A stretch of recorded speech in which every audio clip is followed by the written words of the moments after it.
ছাতক দুয়ারাবাজার আসনের বিএনপি মনোনীত প্রার্থী ও জেলা আহ্বায়ক কলিমুদ্দিন আহমদ মিলন গতকাল রবিবার দুপুরে ছাতকে স্থানীয় গণমাধ্যম কর্মীদের সঙ্গে মত বিনিময় সভায় অংশগ্রহণ করেছেন।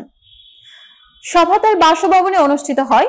স্টাফ রিপোর্টার সাজ্জাদ মাহমুদ মনির জানান, সভায় উপস্থিত ছিলেন বিভিন্ন জাতীয় ও স্থানীয় পত্রিকা, টিভি ও অনলাইন মিডিয়ার সাংবাদিকেরা।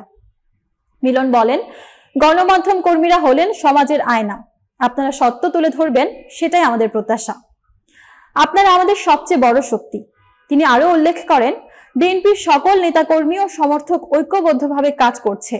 নির্বাচনের সময় রাজনৈতিক ঐক্য ও সচেতন নাগরিকদের ভূমিকা অত্যন্ত গুরুত্বপূর্ণ। তিনি কেন্দ্রীয় নেতাদের সঙ্গে ইতিমধ্যেই কথা হয়েছে এবং দলের সঙ্গে সমন্বয় করেছেন। সভায় ছাতক উপজেলা বিএনপির সিনিয়র যুগ্ম আহ্বায়ক, পৌর বিএনপি অন্যান্য অঙ্গ সংগঠনের নেতৃবৃন্দ উপস্থিত ছিলেন। সভা শেষে সাংবাদিকদের সঙ্গে মুক্ত আলোচনা অনুষ্ঠিত হয়।